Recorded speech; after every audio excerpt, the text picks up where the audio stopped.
I rode into Cala's crossing just as the sun touched the ridge, and the whole valley turned the color of an old copper coin.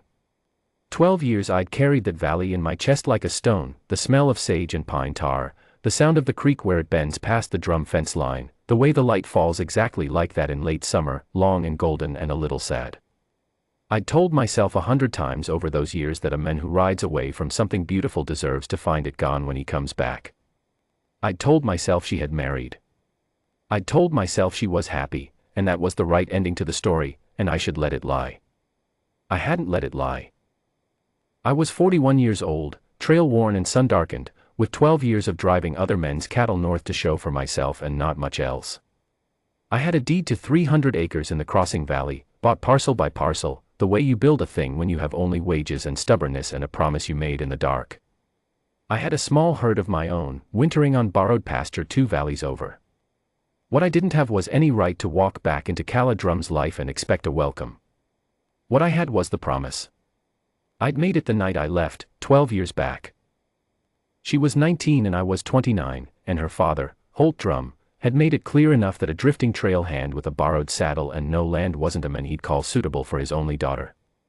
He hadn't been unkind about it, Holt was never unkind, just certain, but the conversation had the weight of a closed door. Cala and I had stood at the gate afterward, in the dark, and I'd said the only honest thing I knew how to say, I'll come back.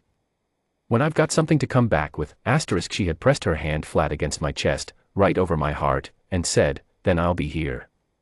For months later, I'd written from the Cheyenne yards where the drive had wintered. I wrote twice more that first year. The letters stopped being answered after the third one. Then I received a single letter, in a hand I didn't recognize as hers. It was too careful, too neat, that said only, she has moved on. Please do not write again, I told myself it was her hand. I told myself people change their writing when their feeling changes. I rode north with the next drive and didn't look back for 11 more years. I should have looked. The Drum Ranch sat at the top of a long gentle grade, backed against a stand of cottonwood, the house unpainted but solid. The fence line along the road had been mended so many times it looked like a timeline of the years, new wire beside old, cedar post beside weathered pine. Someone had kept this place together with wire and will and not much else. I pulled my horse up at the gate and saw her.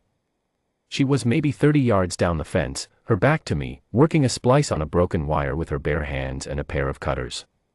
She wore a canvas work shirt, her dark hair pinned up under a hat, and she moved with the practiced economy of someone who has done a hard thing alone so many times that the hardness of it no longer registers. She hadn't heard me ride up. I sat there a moment longer than I should have, just watching her work, because some part of me needed to see that she was real and not a thing I'd imagined so many times that I'd lost the original. I stepped down from the saddle and said her name. She went still. Not startled, stilled, the way a person goes still when they hear a sound they thought they'd never hear again and their body doesn't know yet whether to believe it. She set the cutters down on the fence post slowly, like she was being very careful about something, and then she turned around. 12 years. I'd imagined this moment in every flavor, angry, tearful, cold, closed off, moved on, not moved on. What I hadn't imagined was the look she actually had, which was a kind of exhausted steadiness, like someone who has been holding a thing up for a very long time and is not sure yet whether to set it down. Renaldus, she said. Not a question. Yes, ma'am. You look like you rode a long way. Cheyenne to here. 2 days. She looked at my horse, then back at me, taking measure in the thorough and unsentimental way her father used to measure a man, not unkindly, just accurately. You'd better come through the gate, then, she said, and turned to unlatch it herself. We sat on the porch with 2 cups of coffee gone cold before either of us said anything worth saying. I told her what I'd done with the 12 years, without making it sound like more than it was. The drives north, the winters in Cheyenne, the parcels of land bought one at a time. The herd. The deed. She listened the way she'd always listened, fully, without interruption, without hurry. When I finished she was quiet for a moment, looking out at the valley. I wrote to you, I said. 3 times the first year. I know, she said. I answered twice. I got 2 answers.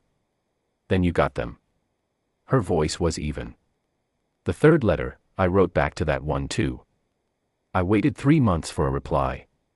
Something shifted in my chest. I didn't get a third answer, I said. I got a letter. Later. Said you'd moved on. Said not to write again. She looked at me then, directly, and the exhausted steadiness in her face changed into something harder and quieter. That wasn't my letter, she said. It took me a moment to work through what she meant. When I got there, the silence between us was a different kind of silence, not the silence of distance, but the silence of something that has just been named. Her father. I didn't say it aloud. Neither did she. Holt Drum had been a certain man, and he had been certain about me, and he had closed a door he didn't have the right to close. He'd been in the ground 3 years now, she told me that, matter-of-factly, when I asked after him. She had run the ranch alone since. You believed it, she said. It wasn't an accusation. It was just a fact she was looking at. I did, I said. I shouldn't have. No, she said. You shouldn't have. She picked up her coffee cup, found it cold, set it back down. I waited 2 more years before I stopped writing. I waited 4 before I stopped looking up every time I heard a horse on the road. She paused. I didn't stop believing you'd made the promise. I just stopped believing you'd keep it. There is no answer to that. There is only the truth of what a man did with 12 years and whether it amounts to anything when it's laid against what a woman carried alone. I knew better than to make speeches. I'd done enough of the wrong kind of talking in my life. I've got 300 acres in this valley, I said. Bought with wages. It's not much yet. I've got a herd wintering over on Packer's land. The deed's clear. I looked at her. I didn't come back to explain myself, Calla. I came back because I told you I would, and because everything I've done since the night I left I've done with the idea that I was building something to bring back to you. I know that may not count for anything now. I know you had to build your own life without any help from me. I'm not asking you to undo that. I stopped. I'm just here. That's all. I kept the promise. What you do with that is yours to decide. She was quiet for a long time. The sun had dropped behind the ridge and the valley was going lavender and gray, and the cottonwoods along the creek were turning silver in the last of the light. A long way off, her horses moved in the pasture below the house, 4 of them, sturdy and well kept, because she was a woman who kept things well even when it cost her. She stood up from the porch step, brushed the dust from her canvas shirt, and picked up her wire cutters from where she'd left them on the rail. I've got about 40 feet of fence to finish before dark, she said. You could help, if you know how to hold wire. I know how to hold wire. Then get your gloves. We finished the fence in the last of the light, working in the companionable quiet of 2 people who have spent enough time alone that silence between them is not awkward but simply honest. She showed me where the weak posts were, the ones that would need to come out before winter. She showed me the way the creek had shifted its bank last spring and taken 6 feet of the lower pasture with it. She showed me, without intending to, everything that 12 years of solitary work looked like on a piece of land, the repairs done right, the ones deferred, the marks of a person who had more will than help and had made the difference up in grit. When we walked back to the house she said, without looking at me, I'll need help with those posts before the ground freezes. I'll be here, I said. She stopped at the porch step and looked at me over her shoulder. In the dusk her face was quiet and direct and completely itself, unchanged, I thought, in every way that mattered. You said that once before, she said. I know it, I said. And I kept it. She held my gaze a moment, that measuring look again, unhurried and fair. Then the corner of her mouth moved, not a full smile, not yet, but the beginning of one, the kind that's been stored up a long time and comes out careful. All right, Rinaldus, she said. I'll leave the gate unlatched. She went inside.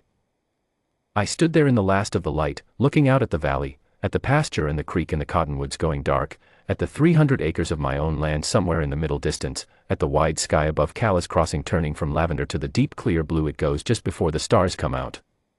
12 years. 2 letters lost and 1 forged. A door a dead man had closed without the right. And here, at the end of it, a gate left unlatched. I tied my horse at the rail, took my hat off, and went up the porch steps.